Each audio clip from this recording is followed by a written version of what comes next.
leadership skills, the ability to make decisions, and honesty top a long list of traits the Americans want most for U.S. presidents, according to a new survey. In a wide ranging poll released this week by YouGov, U.S. adults were asked to rate a sample of 40 different qualities for a potential commander in chief.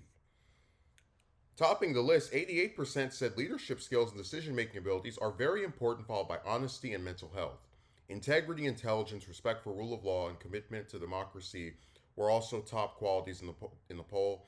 Meanwhile, respondents listed race, gender, wealth, marital status, geographic upbringing, and whether a person is a parent among the least important traits. The survey comes as former President Trump and Vice President Harris exchanged jabs while locking in a tight race about 3 months from the November election. A polling index by Decision Desk headquarters in the Hill shows Trump with a 1.2 percentage point lead over Harris as of Thursday, with a likely Democratic candidate has cut into Trump's lead in multiple swing states.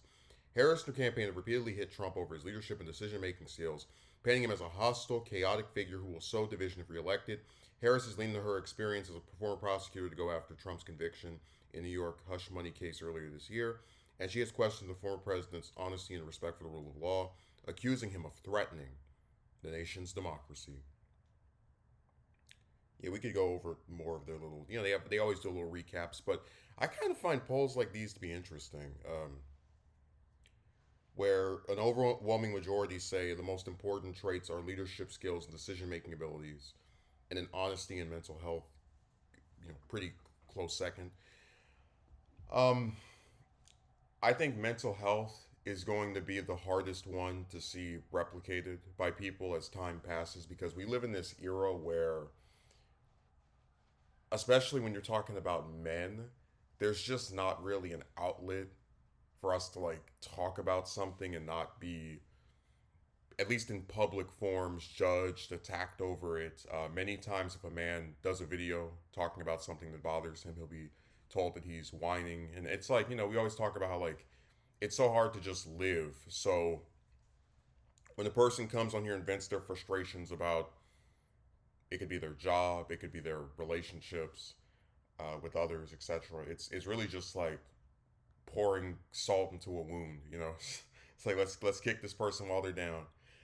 Um, but no, mental health is going to be the hardest one, I predict, to be able to get all the way accurately. And it's not even about people having disorders. It's when you have an environment that is just so hostile uh, towards like predisposed to be hostile. It's harder to not be affected by it.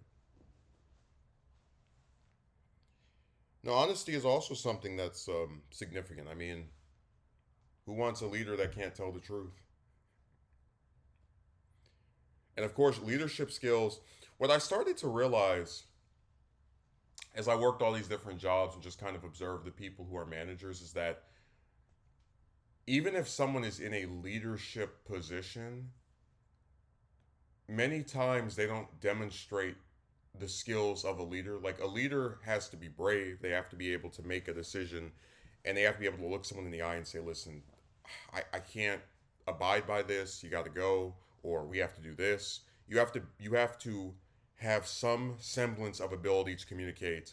This is just not working. I've tried, but we're going to have to either change course, go in a different direction, etc.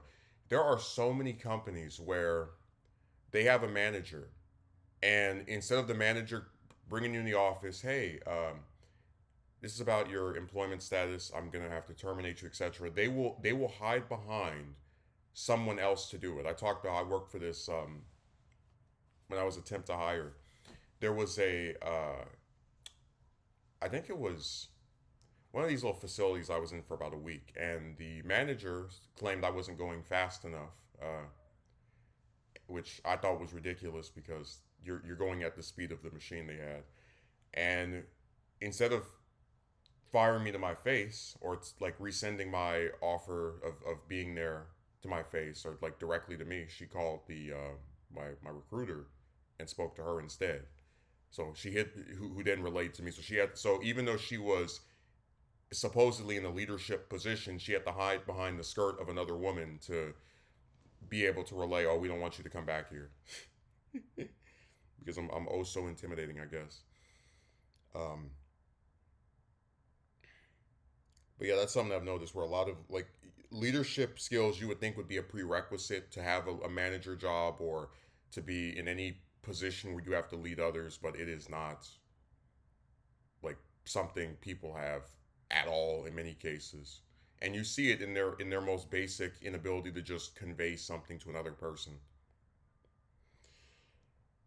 Um, I'm glad to see people say that race, gender, wealth, marital status, geographical upbringing, and whether a person's a parent are the least important. I hope that's true because most of those things are things we can't control. I've even talked about how, for example, you could be a man who wanted children, as I was, but then, never be able to get a partner, or if you do meet some woman who claims that she likes you, she doesn't want children, so it's like, what's even the damn point? So a lot of this stuff really is out of your control, and I'm glad that at least when people are polled about it, they acknowledge that it shouldn't be that important or shouldn't or should be among the least important things. Now, if Harris loses this election, get ready to hear the same songs we heard back in 2016. Oh, the voters didn't they don't like women, even though most of them are women. The voters they don't like I don't know her ethnicity, even though we already had a black president. So get ready, it's coming.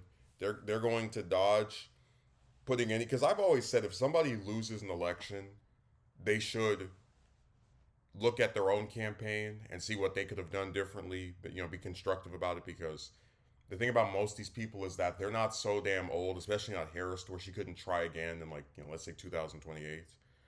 Um, so you always are benefited by going, okay, where did I go wrong? What did we do right? What did we do incorrect? What can we try to improve upon next time? Etc. So it's just sad that and I do believe blaming people for your um in a lot of cases is a showing of poor leadership. I mean, you look at Hillary, for example, and this lady has blamed everyone from the Russians to Bernie to trolls on Twitter. I mean, she has never in all the years since that election refused to admit that she didn't go to the right places, didn't talk to the right people, didn't campaign aggressively, right? It just will never admit that she did something wrong, and that's sad because that person got the most votes to be the 45th United States president. So it's this poll is interesting, and I like looking at things like this because they give us an idea of what people want, even if the way they vote sometimes makes us question if that's true or not.